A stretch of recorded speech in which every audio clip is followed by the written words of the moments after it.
Hollywood, California, Monday, July 6th.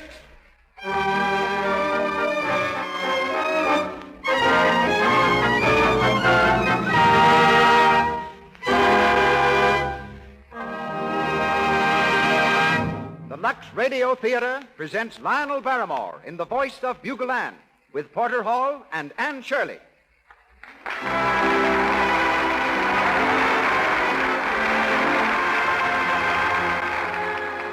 Lux presents Hollywood with Lionel Barrymore, Anne Shirley, Hal Roach, Cecil B. DeMille, Ruth Waterbury, and many others. Brought to you by the makers of Lux Toilet Soap, the beauty care used by 9 out of 10 screen stars and by so many attractive women everywhere. We also salute a distinguished audience. With us tonight, I see Eileen Pringle, Paula Stone, and Cary Grant. Welcome to the Lux Radio Theatre.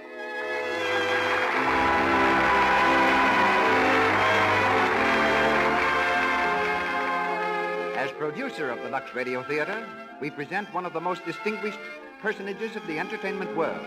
Producer of great screen spectacles, creator of stars, his name is known wherever motion pictures are seen. Ladies and gentlemen, Cecil B. DeMille.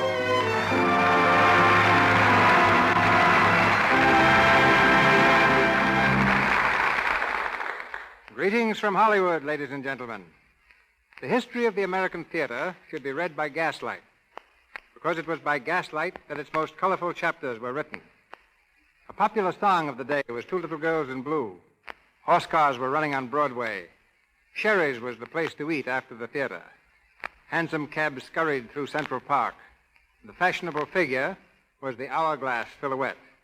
And Maurice Barrymore, the most popular matinee idol of his day, was making the gay 90s gayer. Among his contributions to the general uproar were 3 children, Lionel, Ethel, and John. All 3 turned out to be handsome and extremely versatile artists.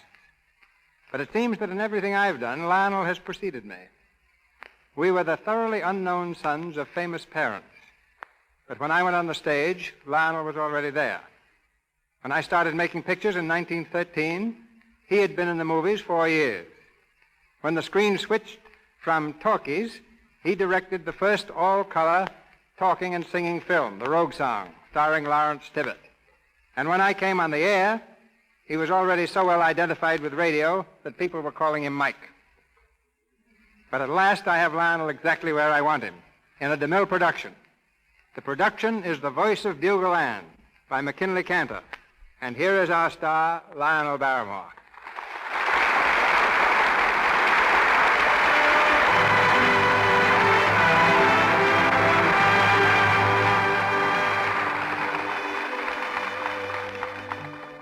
The chief sport of Missouri farmers is fox hunting. Night after night, they gather in groups and let their hounds loose on the trail. Far or near, they know each hound's voice. They know when the scent is hot and when the fox has doubled on its trail. They sit by friendly fires before and after the chase. There's such a fire burning now. And toiling toward it through heavy underbrush, we see the shadowy figures of Spring Davis, a grizzled old farmer, played by Lionel Barrymore, and his son, Benji. Can I help you, Paul? No, I don't need no help. You just take care of yourself, son. I can hear the hounds coming this way. That the fire right up there? Yeah. I can see old Calhoun Royster standing up by it, and Bake, and some other fellow. Who's that? You, Spring? Yeah, me and Benji. Well, come on. You're missing the whole thing. Well, got here as fast as we could, Cal. What ails you? That Molly Pitcher hound of mine. She's going to have a litter. Evening, Bake. Evening, Mr. David. Evening, Benji. Evening. Spring, this here gentleman over here is Mr. Cantor. He's from the city. Sells insurance. Evening. How do you do? Come up to listen to the hound? Why, yes. Mr. Royster, Cal here, was talking so much about it this afternoon, I asked if I might come along. Oh, glad to have you. This is my son, Benji. How do you do? Evening. Throw another log on the fire, Big. Pretty near to going out. Listen, they're over the ridge of Heaven Creek now. The hounds are gaining. Well, how can you tell that? Oh, it's in their voices. You can tell just what's happening if you listen to them. Yes, but just where is the sport? I've heard of riding to hounds, and I can appreciate that, but this... Well, we don't ride no horses or wear funny caps, Mr. Tanner. We just raise hounds and train them for the hunt. Well, I should think there wouldn't be any foxes left in this part of the country, killing so many. Oh, we never kill the fox. No. He holds up when he gets tired, and the hounds come home. Do you mean the fox will run again another night? Don't they ever learn anything from experience? Yes, sir, they learn. And they run again night after night, year after year. Yes, sir, year after year. And do you do this all night and every night? Oh, not every night, no. Sometimes it rains. Or sometimes it's just the opposite. Sometimes the weather's too dry. Well, sometimes we get long damp spells. Yeah, too damp. No, Mr. Tanner, we don't come out every night, but Cal and me ain't missed many good nights the last 50 years. Well, considering how it's pretty damp out here, it might be a good idea to take out some health insurance. Coming on to rain, Spring. Yeah, no hunting tomorrow night. Now, look here, about that insurance, Someone's coming up the hill, Paul. Spring. Oh, Spring. it's Mother, Paul. What's ailing, Ma? You better come home, Pa. Molly Pitcher's restless and nervous. She ain't acting right. Well, I guess her litter's about due. She crying? No, just restless. Well, I'll go. You stay here, Benji, till the foxes hold, then you bring the pack home. All right, Paul. Come along, Ma. We'll head for the house.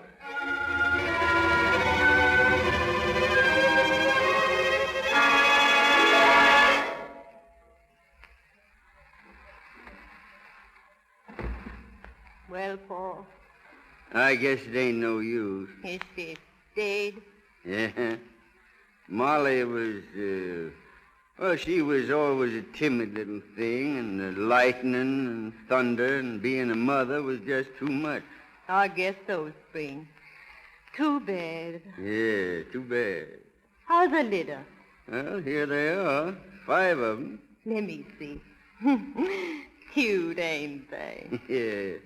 But they demand a pretty big price sometimes for coming into this here world. Which ain't saying nothing about the trouble of raising them on a bottle. Well, it ain't as though I hadn't done it before. Look at that mare. She's a mouse run, Spring. No strength at all. Best let her die, I'm thinking. Oh, no, Ma, I wouldn't do that. After all, Molly sort of give her life for this one, the last of the litter. Not much to look at. No, she ain't. But that white blaze on her forehead there, that's kind of pretty, don't you think? You see the way it comes around her ear there? All right, now you'll be getting something to eat in a minute or two. You know, Ma, I kind of took to this one. I think I'll name her Anne, after a great-great-grandmother, Lady Anne. Oh, that was a beautiful voice, Ma. You remember Lady Anne?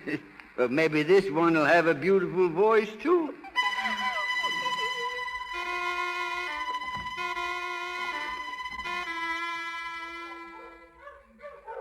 Put another stick on the fire, babe. I'm near. I'll do it.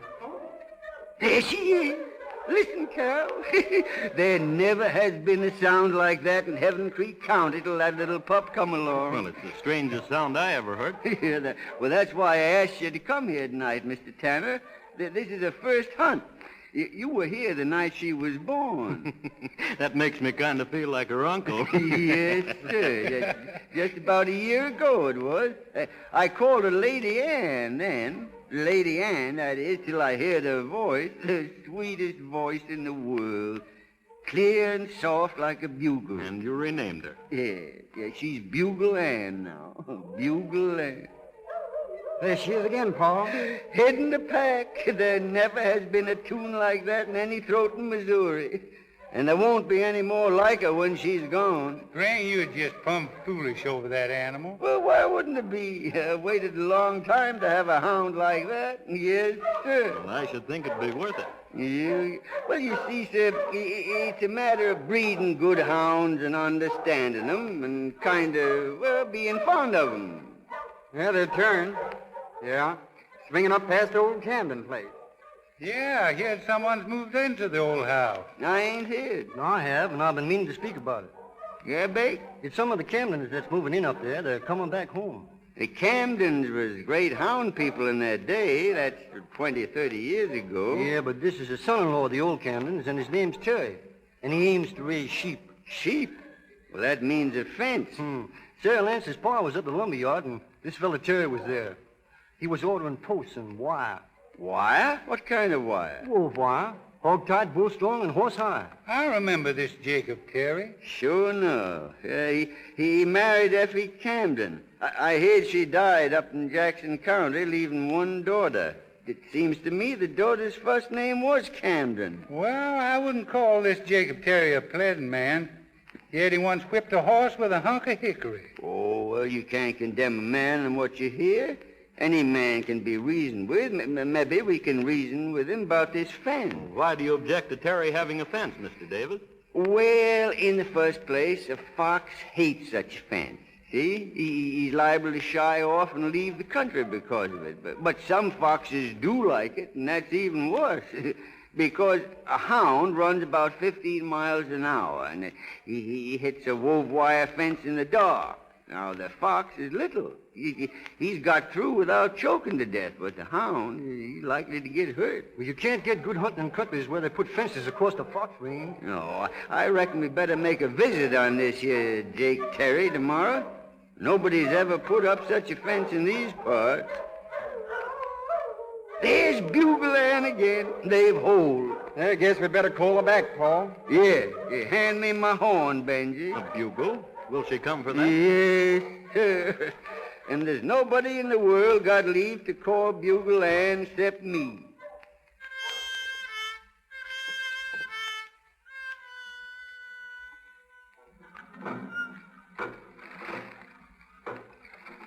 Camden, where are you? Here, Father, getting some water at the pump. Well, hurry up about it. There's a lot of work to be done around the house this morning, Yes, Father. and I want you to help me with that fence. Father, I was going to speak to you about that.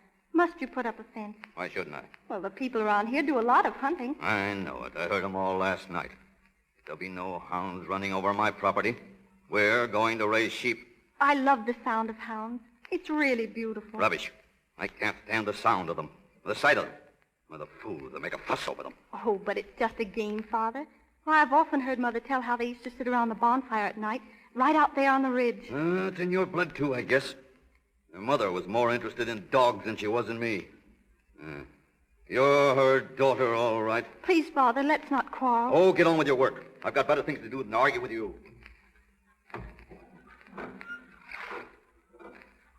Good morning. You're Miss Camden, I reckon. Yes. Well, I'm Springfield Davis. This is my son, Benji, and this is Cal and Bake Royster. How do you do? We are neighbors, Miss Camden. We'd like a word with your father. Well, what is it about? Well, it's just that we wanted to discuss a little matter with him. Oh, Who are all these people, Camden? they want to speak to you, Father. What do you want? Mr. Terry, we heard you was going to put up a wove wire fence around your land. Well? Well, a hound can't get through that kind of a fence, Mr. Terry. It's sure to get hurt. If they get hurt, it'll be their own fault. I'm going to build a fence, hog-tight, bull-strong, and horse-high, to keep hounds out. Father, please. Be quiet. Now, nobody has ever put up such a fence in these parts. Well, mine will be the first, then. And if any hounds do happen to get through, I'll shoot them down. Well, now, I reckon nobody who was married to a Camden had hurt a hound. I'll do what I like. It's my property. Father, don't. I told you to keep quiet. Now, you pick up that bucket and take it into the house. Yes, Father. Well, let me help you, Miss Camden. You don't need your help. But I was... You put down that bucket. I'm only trying to help. You heard what I said, Joe. Don't say it. Put it down, Benji. We're going now. Yeah. The sooner you get out, the better. And there's something else you better understand before you clear off. A hound ain't the only thing that's going to get hurt if it comes sneaking around my property. There ain't nobody going to get hurt, Mr. Terry, unless you say so.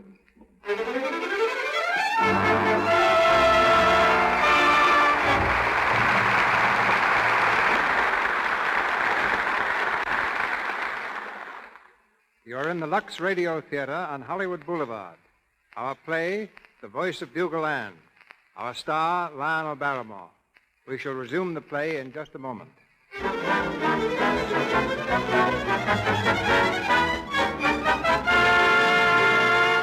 Now we take you on a quick tour of Hollywood.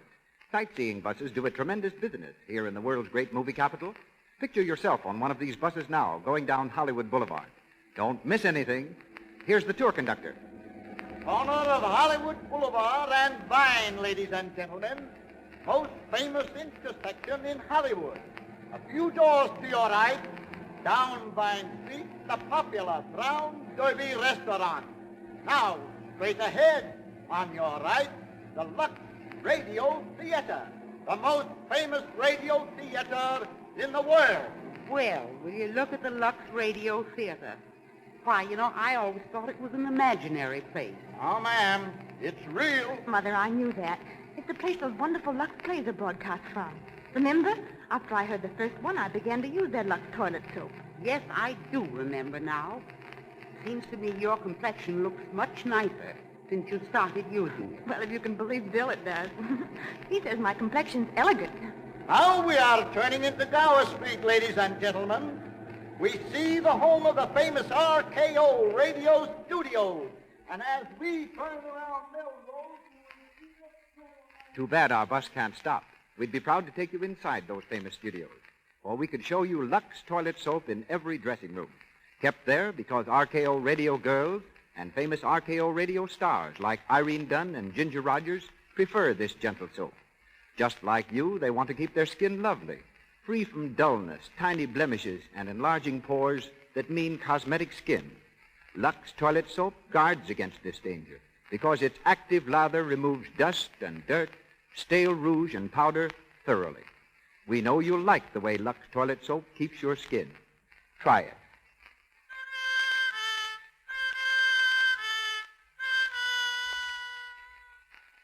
Now we return you to Cecil B. DeMille.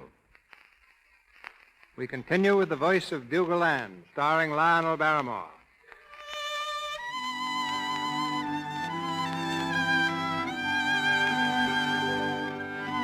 It's several weeks later. Benji and Camden have been seeing each other almost every night.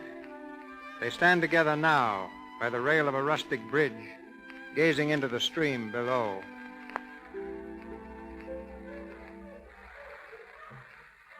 It's beautiful, isn't it, Benji? Yes, it is. But I guess you kind of make it more beautiful, Candy. That's nice to hear. It sure isn't hard to say. Your pa's hunting tonight. Wind is changing, too. The scent will be fairly free, I guess. You talk like an old-timer, Camden.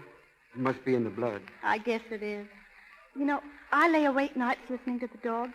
Oh, I've got so I know their voices. When I hear Bugle Ann, I just go cold all over. Well, she has the sweetest mouth that ever was in Missouri. In the world, Benji. I wish you could make your father feel that way. Oh, I guess he really does deep down. I'm sorry he doesn't treat you better, Benji, so you could come right up to the house to see me. I don't like you sneaking around behind his back. Well, I gotta see you somehow. Oh, you've done your best, Benji. Oh, it isn't that Father's mean, really. He's just unhappy. Well, I'm sorry you are, Camden. Not when I'm with you. Camden, honey, what are we going to do? I don't know, Benji. It's awful this way.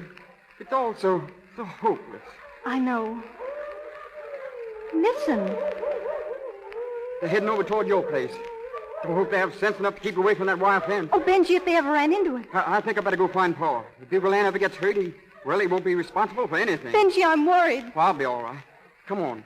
You can drive me back to the car in your place. I'll walk on from there. Benji, you won't let there be any trouble, will you? Not if I can help it, honey. I don't want anything else to come between us. Oh, Benji, darling.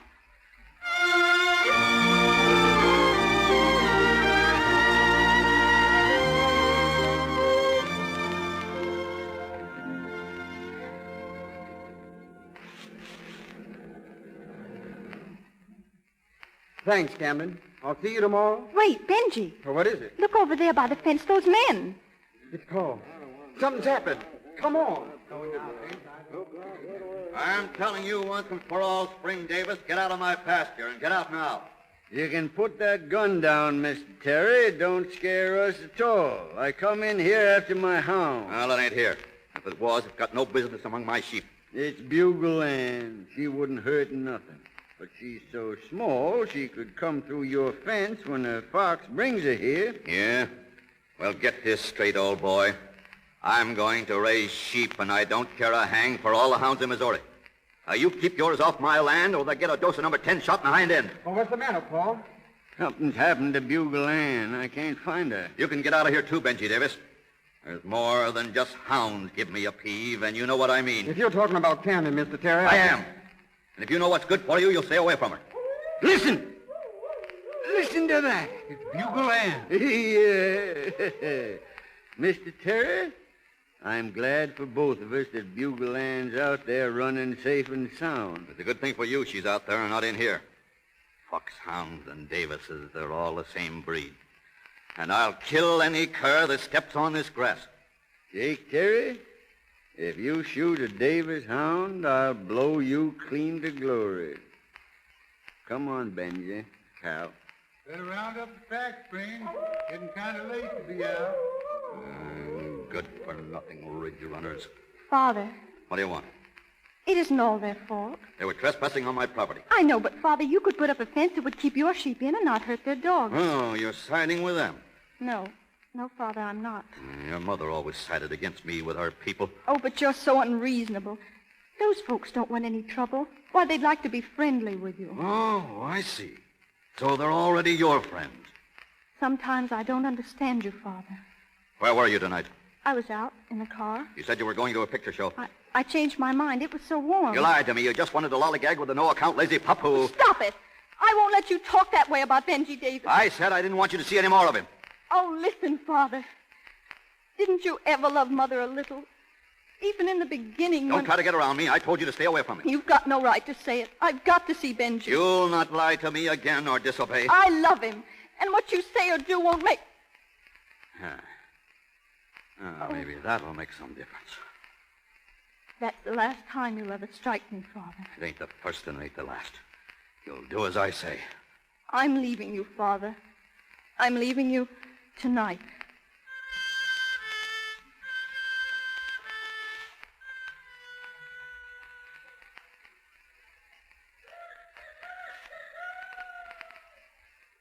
Where are you going, Paul? To call on Jake Terry. With that gun. Ain't going to take a gun, Spring. Bugle Ann can't be dead. You hear it yourself up by Terry's pasture. That was earlier, Ma.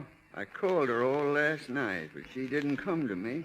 You think Terry shot her? I ain't sure, Ma, but me and Cal and Benji is going up that way this morning to look for her, and if she's there... Oh, Spring, I wish you wouldn't. Oh, you just leave this to me. I know what I'm doing.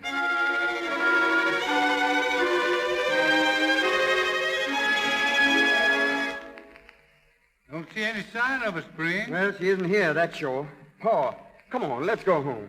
She ain't here, but she might be buried here. Why, what do you mean, Paul? You remember, Cal, how Bugle Ann caught her foot in that rat trap before she was weaned? Sure. Everybody knows that. But one gone toe never bothered her. Her track was always plain, Cal.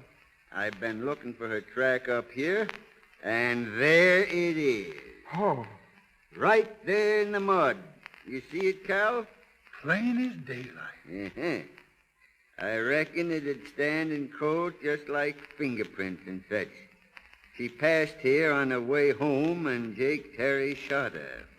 Wait, Paul. Get out of my way, son. Come back here, Paul. I want to see Jake Terry. Wait, you don't know what you're doing. Let me go. He killed Bugle Ann. But you can't act hasty, Paul. Hasty? If I'm looking for rats in my granary, I don't sit down and wait for 'em. Give me that gun, Spring. Let go. You never bred Bugle Ann, did you? He was mine. There's Terry on the porch. He's got a gun, too, Spring. I told you to stay off my place, Spring Davis. What did you do with it, Terry?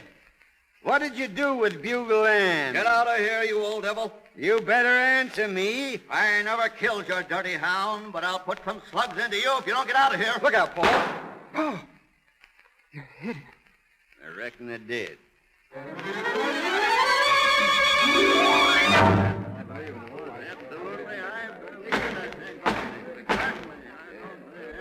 Miss Terry, you are under oath to tell the truth. You know that. Yes, sir. Then please tell the jury just why the defendant objected to your father building a fence. Because it interfered with his fox hunting. Where were you on the evening preceding your father's death? I was out riding with Benji Davis. When you returned to your house, what happened? We saw men by the side of the house. Spring Davis and Calhoun Royster. Yes. And Spring Davis quarreled with your father, didn't he? Miss Terry? Yes. And after they left? I tried to speak to Father. We had an argument. And then? He slapped me. Struck you? Just once, not very hard. What was the argument about, Miss Terry? About Benji. He objected to your going out with him. Yes. And the argument was not about dogs. Well, that's what started it, and I was... What happened then? I packed my clothes and took the car. It was my car, and he didn't stop me because he knew my Aunt Nancy had given it to me after Uncle Newt died. Go on. Well, I was angry. I didn't want to stay there. I drove away. Where? To my Uncle L. Nathan's place, up north. It was 2 days before I heard of my father's death. Miss Terry, are you still friendly with the defendant's son? We haven't seen each other, if that's what you mean. Since... One more question, Miss Terry. Did your father kill the defendant's dog? I left. I wasn't there. That's all, Miss Terry.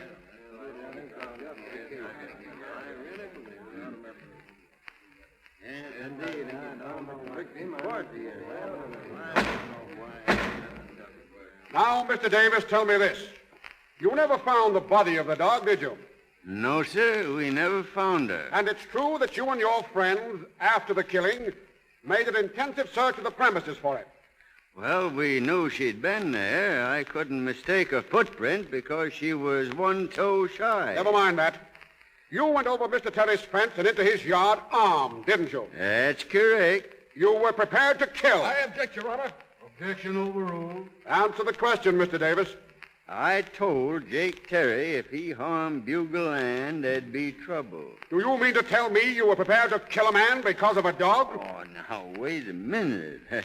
I guess you never owned a hound. Answer my question. Well, I am answering it. It kind of answers itself to anybody that ever owned a hound and loved it the way I did Bugle Ann. It wasn't because Bugle Ann had the sweetest mouth in the world, and it wasn't because I raised her from a pup and bred her to the horn. If she didn't have no more voice than a frog, I'd have felt the same way about her or any other hound of mine. Jake, you may remember what Senator Vest said about a dog. I reckon you do. He was a lawyer, and he said what he had to say in court, the same as I'm talking. He could talk a whole lot better than I can. What he said was this. The best friend a man has in this world may turn against him. His son or his daughter that he's reared the best way he knows how may turn against him. The people who hoorah and cheer when everything's going good will be the first ones to heave a rock at him when he's down. The one absolutely unselfish friend that a man can have. The one that never deserts him, the one that never proves ungrateful or treacherous, is his dog. Yes, sir. A man's dog stands by him rich or poor, sick or well. He'll sleep on the cold ground with the wind blowing and the snow driving. It don't make no difference to him so long as he's there by his master's side. He'll kiss the hand that ain't got no food to give him. He'll guard the sleep of a pauper as if he was a king. And when all other friends desert, he sticks. If fortune drives the master and an outcast into the world, friendless and homeless, the faithful dog don't ask nothing more than just to be with him and guard him against any danger that he can. And when the last scene of all comes, and he's laid away in the cold ground, no matter if all his other friends go on their way, there by his grave you'll find the dog. His head between his paws, and his eyes sad but open and watching, faithful and true right down to the very end. Yes, sir. Oh, I seen it more than once. I'd kill a man if he killed a friend of mine without no reason, and a hound is as much a friend as any man, except he ain't got none of a man's fault. Yes, sir. I ain't denying I killed Jake Terry, 'cause he killed Bugle Ann. I didn't want to do it, Judge. I just had to.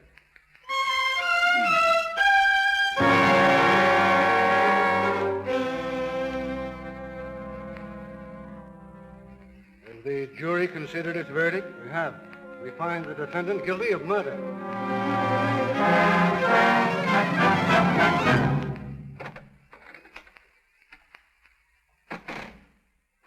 Sit down, Cal. Sit down. These cells ain't much to look at. I guess the best they can do. Here they're going to give me my sentence this morning. That's why I come, Spring. Yeah. Well, now, there's no use grieving about it, Cal. Reckon there's nothing else the jury could do, seeing as I killed him and didn't deny it nohow. Oh, they might have taken into account how you was provoked.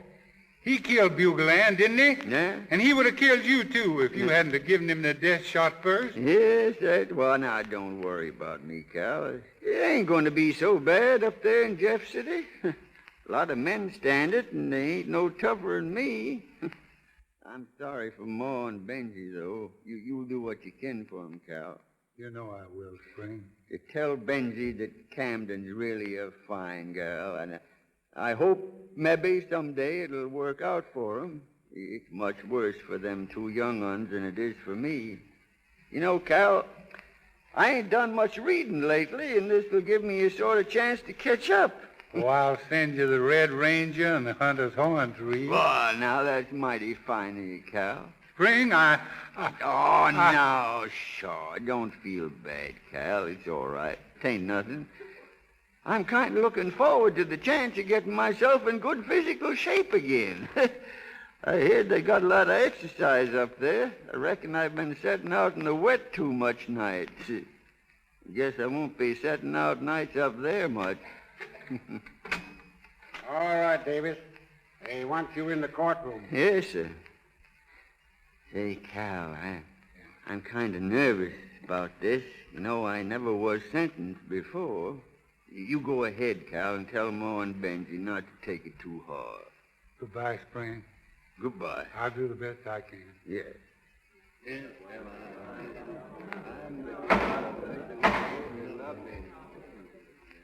Spring Davis? Yes, sir? The jury has heard the evidence presented in this court, and they have found you guilty.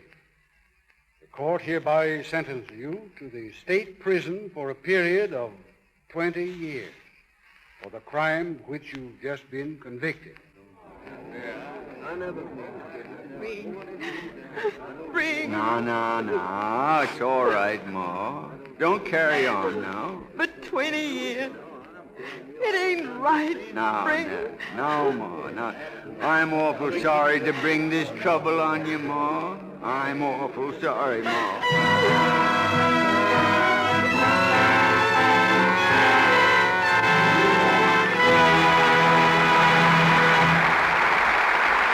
Pause for station identification. This is the Columbia Broadcasting System.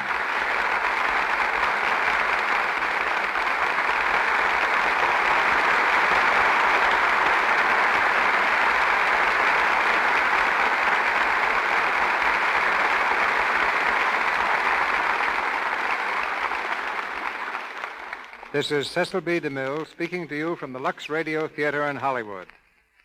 Lionel Barrymore and Anne Shirley return shortly for the third act of The Voice of Bugle Ann. Line for line, more news is printed about Hollywood than any other community in the world. Affairs of state are taken off the front page to make way for Shirley Temple's newest tooth or Greta Garbo's search for solitude. And magazines make public the private lives of our stars. Millions of people see Hollywood through the eyes of a certain editor who has left her editorial uneasy chair, to come to the Lux Radio Theatre tonight. The editor of Photoplay magazine, Miss Ruth Waterbury.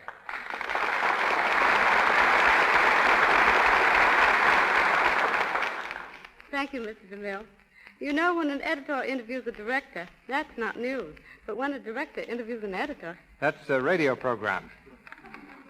Miss Waterbury, I have a protest to file on behalf of the gentlemen of the screen. Why aren't more pictures of male stars used on magazine covers? The answer's simple. When we have a beautiful girl on the outside of our magazine, many people buy it just for the picture. But when we have a man's picture on the cover, no soap. Don't say no soap. This is the Lux Radio Theatre. What I mean is, we have to have women's pictures because the majority of our readers are women. Then why not men's pictures? Aren't most women Gable Gapers and Coleman Cravers? We've had men on covers and eaten magazines for months thereafter. Women, by all newsstand records, are primarily interested in women. They want to know new ways to fix their hair, whether thin or heavy eyebrows are in fashion, how to keep their figures and their complexions lovely. I fancy, for instance, that a great many women use Lux toilet soap because they know screen stars use it. Well, that's no secret here. If an actress singles out a product for her personal use, you may be sure it's the best.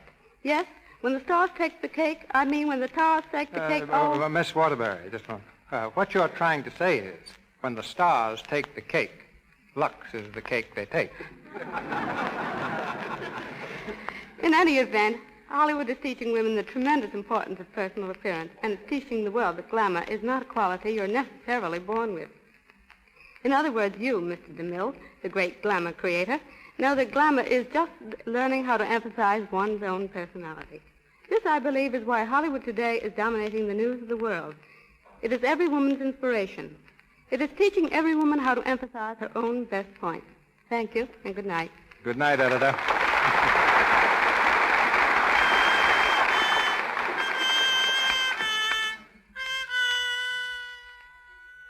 And now for the last act of our play, The Voice of Bugle Ann, starring Lionel Barrymore with Anne Shirley.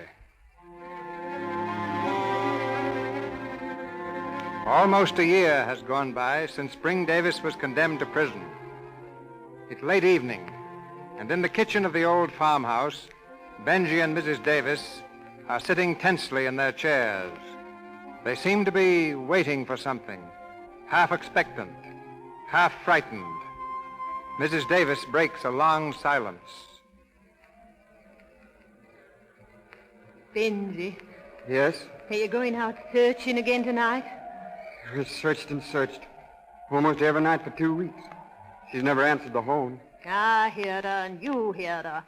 Bake heard her, so'd his paw. 'Twan't no mistake. Bugle Ann was bugling that night. She couldn't have been more. Bugle Ann's dead. Terry killed her almost a year ago. I never said she wasn't dead, Benji. But we heard her just the same. Oh, it's unnatural to believe in ghosts.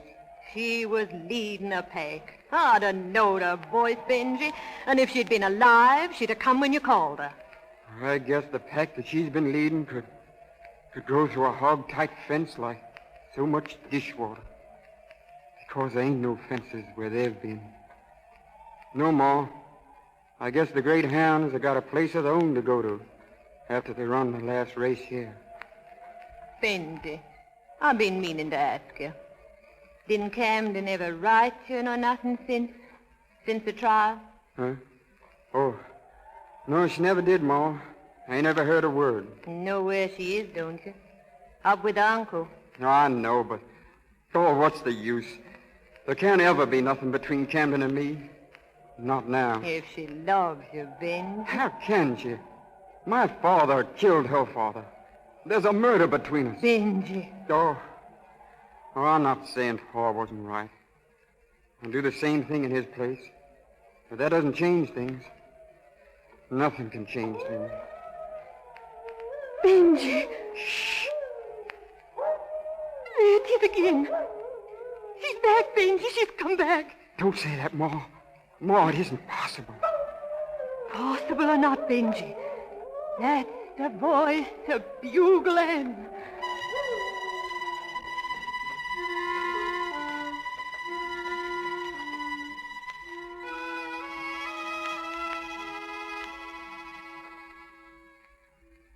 What are you doing, Camden? Writing a letter? Why, yes, Uncle L. Nathan. I've been trying to. Don't seem very successful. Got the end of that pen all chewed to bits and hardly lying down. Who is it to? No one. I'm not going to write it after all. Camden, come here. You ain't still thinking on that young Davis fella, are you? Are you? Would it be so terrible? No, not terrible, but, well, it ain't exactly right. Why not? Do I have to answer that for you, Camden? Don't you know why? It wasn't Benji's fault. He did nothing wrong. His father did? And isn't he paying for it? He's up there in state's prison, an old man, hurt and beaten, because he did what he thought was right. Camden? I can't help it. I can't help it. All right, Camden. It's all right. Uncle, how do you go about getting a man released from prison? You'd want to do that? He killed your father, Camden. I guess it's the awfulest thing in the world to have hated one's father. I'm sorry I had to hate him, but he was mean. I saw what he did to my mother.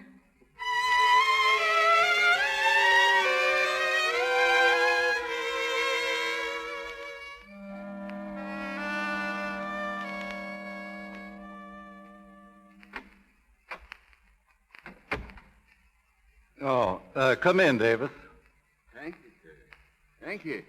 They tell me you want to see me, Warden. Yes, I suppose you're wondering what it's all about.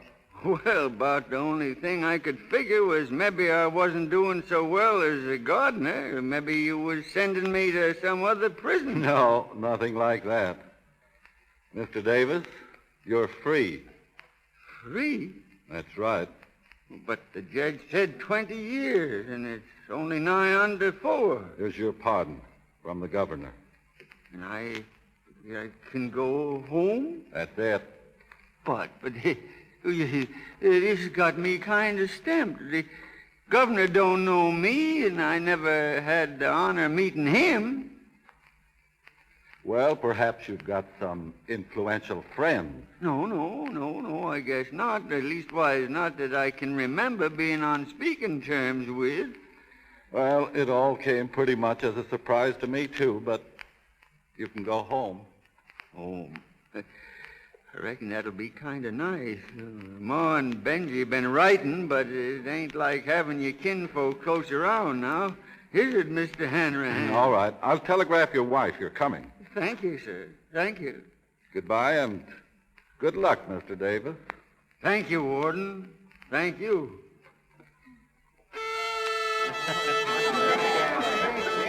Take your partners for the day. Swing your partners. It's mighty nice of you, Ma, to have all the folks over. Oh, we're so glad to have you home, Pa. It's a real celebration. How do I look? Am I all right to go downstairs? Yeah, let me fix your tie. There, that's better. You can come down anytime you want to now. We'll have dinner whenever you want it. Well, son? Pa, I want to speak to you. Now? What about? Well, I closed the door. Pa, I got something I want to show you. What, Benji? Look, Pa. Dog's collar. Bugle Ann's collar. That's right, Pa. Bugle Ann's collar. Where'd you get it? Where is she? Now, sit down, Pa. Sit down and be calm. And... You found Bugle Ann, and you never wrote it to me. Now, take it easy, Pa. Where was it? Where? Up in Bachelor's Timber. We never found her until last September. Bachelor's? No, couldn't have been up there. Yes. She was caught right in that old rusty wire windbreak down near the shack. Caught in the wire? Strangled? Yes. How long she been there? You couldn't tell, Pa. If it hadn't been for the collar, I wouldn't have known it was her. Maybe a year she was there. Maybe a lot more. Then Jake Terry never done it. Well, maybe Bugle Ann run up there after he shot her.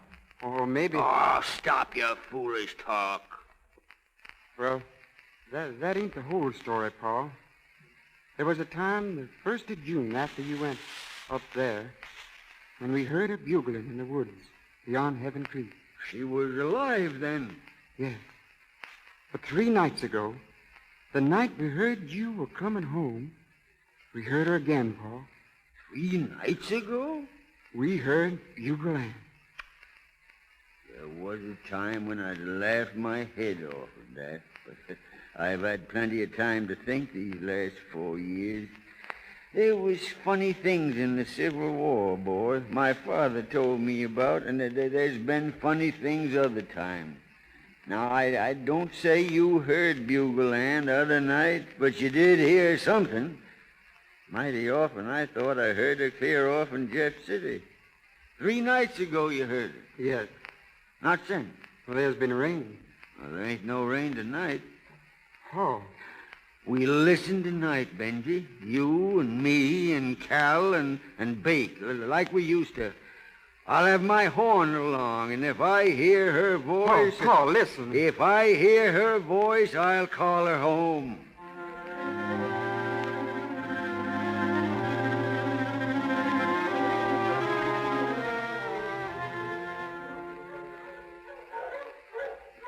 Paul, come here by the fire. That's a beeline fox, all right. Don't let no grass grow under his feet. Benji. What is it, Bake? What'll happen if your pa blows that horn he's carrying? Would she come back to answer it? Shh. Look out. It's getting sweet, Cal. Yeah, getting sweet. Listen. Listen. It's Bugle Ann. It can't be. It can't. It's Bugle Ann. Paul, listen. It's a hound, an ordinary hound. It belongs to... I reckon it's an Armstrong. No Armstrong ever had that kind of music in him. No. For pity's sake, Spring, it's just a kind of an echo. Cal, if she comes real close to us, I'll blow the bugle for her. Paul, sit down. Are you plumb certain that was her collar, Benji? I reckon nobody but the Lord seen her bones hop up out of the orchard tonight. Now, Spring, you got to get hold of yourself. Get hold? Why, I bred the most beautiful tune ever played in these parts. I ain't ashamed. Maybe you laughed when you seen me bring this bugle, but I reckoned it'd come in handy. Bugle Ann'll come home, Cal, when she hears this. She'll... What's that? It's someone else. Someone else is blowing her in. I never done it.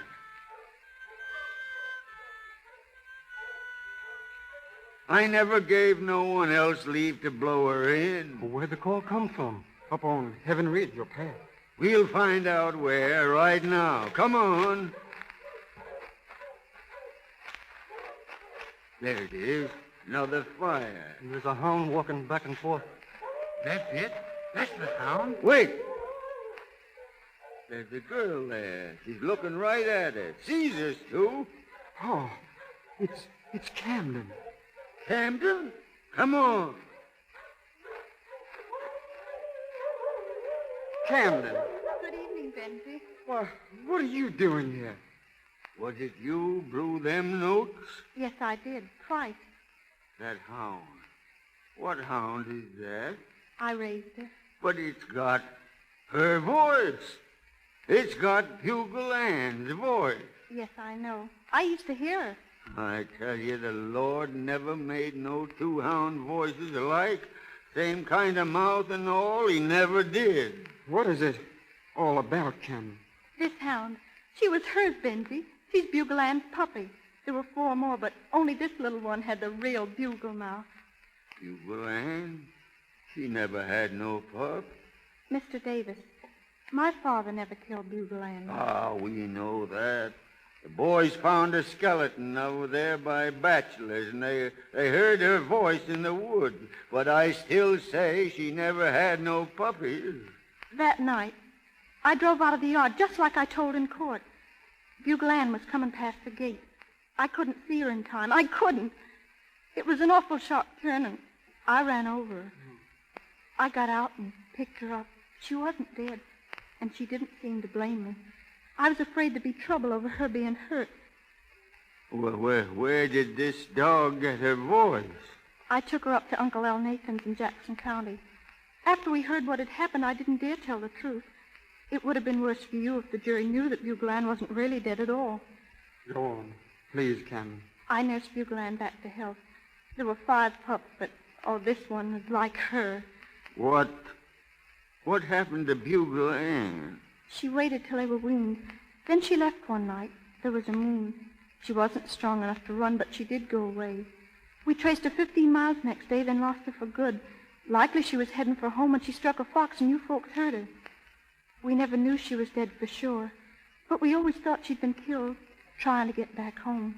Benji says he heard her bugling 3 nights back. That was the dog here. I came out thinking you might be in the timber. You knew they let me out of prison? Why, yes. How'd you know? Well, I just knew, that's all. You ain't got prophecy nor second sight? Say, maybe you're on speaking terms with the governor. No, I wouldn't call it that. But you had something to do with his pardon? Why, plain as you know. Speak up, child. All my folks weren't Terrys. There was some Camdens. That's right. They might have counted for something when considering a pardon. The Camdens mean something in this state. Why, even yet. Some of them are in the legislature, and the governor listens to them when they want something as much as I wanted you to be free. You did it, didn't you? Oh, I just did what I could. I told them about Mr. Davis. Well, thank you, Miss Camden. Oh, please. Hey, this little hound here. Hey, she's kind of taken to me, I think. Look at her, sniffing around.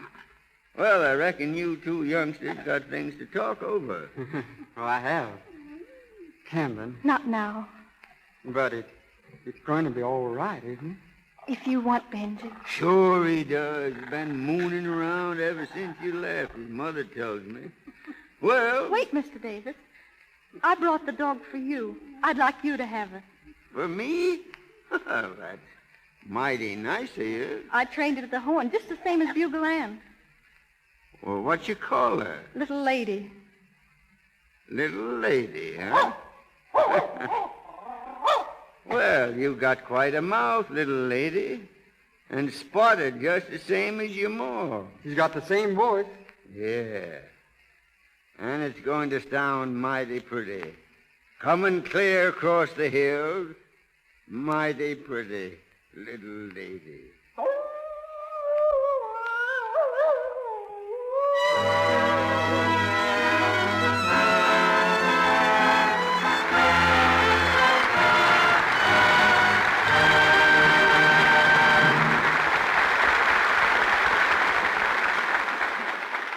Our play, The Voice of Bugle Ann, with Lionel Barrymore as Spring Davis, is ended.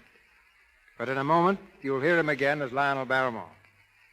When I came to Hollywood in 1913, the first man who asked me for a job was a cowboy extra.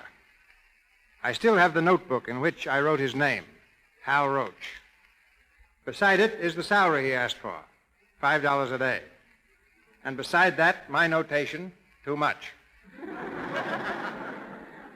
I hired others for $3 a day, and thereby did Hal Roach a favor. He went out and started his own studio, making comedies featuring another unknown extra named Harold Lloyd. In time, he started the Our Gang series, and the motion picture industry now awards him the laurel for producing more comedies than anybody else in Hollywood. Wait a minute, C.B. If you're going to mention Laurel, you've got to mention Hottie. Mr. Hal Roach, ladies and gentlemen, who insists that among his laurels is Hardy, and many other great comedians, including B.B. Daniels, whom I stole from him.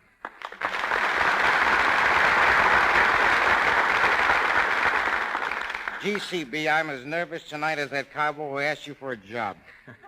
Why nervous? You've graduated from cowboy to polo player. Don't blame that on me. It's my horse's fault. Can I help it if he was ambitious? He was more ambitious than some of the horses that run at your Santa Anita racetrack. You've picked many winners for films. You've developed the most famous group of youngsters in the world, our gang. But your greatest achievement was changing the custard pie from a harmless dessert to a deadly weapon. But you have developed the most famous character in Hollywood. Which one? The Yes Man.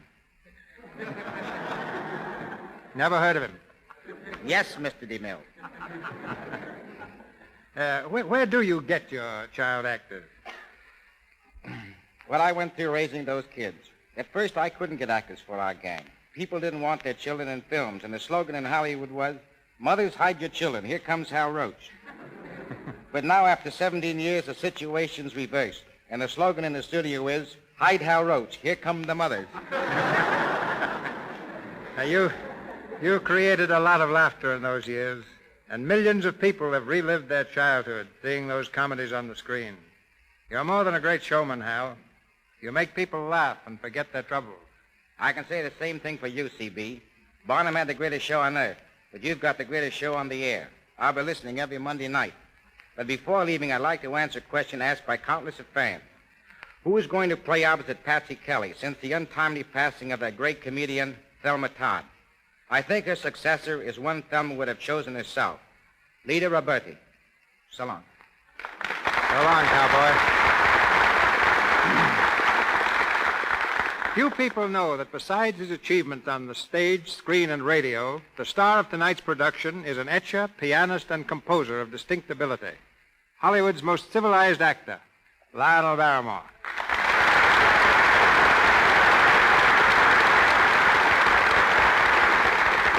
Well, thanks very much for the bouquet, CB. There's one flower I left out of it.